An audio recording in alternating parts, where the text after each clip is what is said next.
Le roi, on le note après.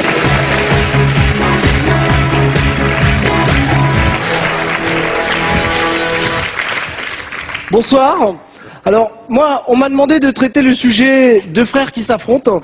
Sauf que j'ai un souci, c'est que mon frère m'a lâché au dernier moment. Donc, bon, je vous rassure, je vous ai quand même ramené mon demi-frère. Bonsoir, bonsoir, bonsoir. On est à la télé, on peut dire ce qu'on veut. Ouais. Le 11 septembre, c'est du bidon. Non mais attends, on t'a dit on reprend pas les vannes à billard. Ah non mais c'est pas possible, essaye de trouver autre chose. Ouais, Sarkozy. Chut, t'es sur France 2. Alors, on a un public de merde ce soir. Non mais attends, moi j'ai des super bonnes vannes sur les frères. Hein. Oui, comme celle sur les présidentielles où ce sera les frères Bogdanov. Et ce sera quoi leur slogan? Jamais nous ne mentons. Non mais attends, celle-là elle est pas terrible, tu pourras en trouver une autre. Ouais, j'en ai une.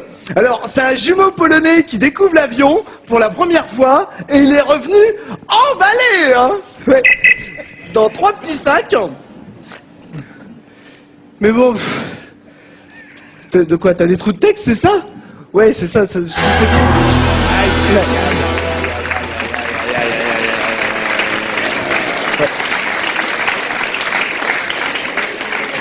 Christine et Jean ont appuyé sur le buzzer. Je vais être honnête, j'allais pas tarder à le faire. Hein. Je vous laissais encore une chance, mais Caroline aussi. Oui, c'est parce que vous avez quelque chose de tellement touchant humainement, que j'avais pas envie d'aller appuyer, mais... Christine d'abord. Attends, d'abord, à l'écran, ça peut le faire. Mais alors moi, c'est pas possible. En public, comme ça. Vous avez choisi. Je vais essayer de traduire ce que dit Christine, car je traduis très bien Christine, oui. Bravo. Oui.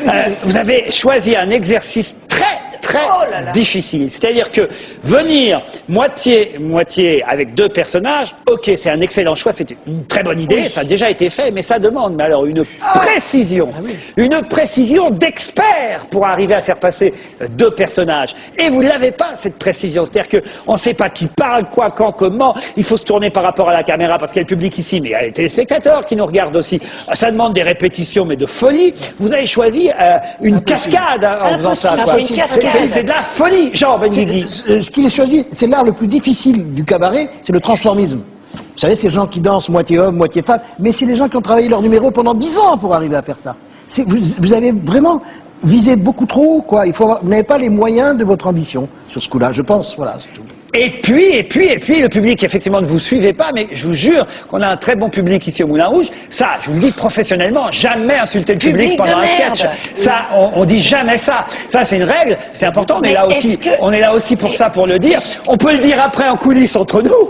Mais oui, non, mais il faut être honnête. Entre artistes, tous les artistes, on va pas mentir, tous les artistes, quand ils sortent de scène, qu'est-ce qu'ils se disent quand ils succèdent dans un cabaret? Ils disent, alors, comment ils étaient ce soir? Ah, bah, ce soir, ils étaient comme ça. Ah, ce soir, ils étaient bons, le public. Ah, bah non, ils étaient à chier. Ça arrive, c'est comme ça. Mais ça se dit entre tout, comme dans une entreprise, comme entre collègues de travail. Mais jamais dire à un public qu'il n'est pas bon. Grosse erreur, camarades. Vous pouviez pas les rattraper après. Donc on a vraiment abrégé votre souffrance en appuyant sur un bouton. Ça, c'est vraiment la leçon que vous devez retenir. Hein, je vous le dis, hein, vraiment, c'est très important. Est-ce que vous l'avez fait? Est-ce que vous vous êtes rendu compte quand vous avez dit public de merde? Est-ce que je l'ai regretté après. C'est mieux qu'en fait.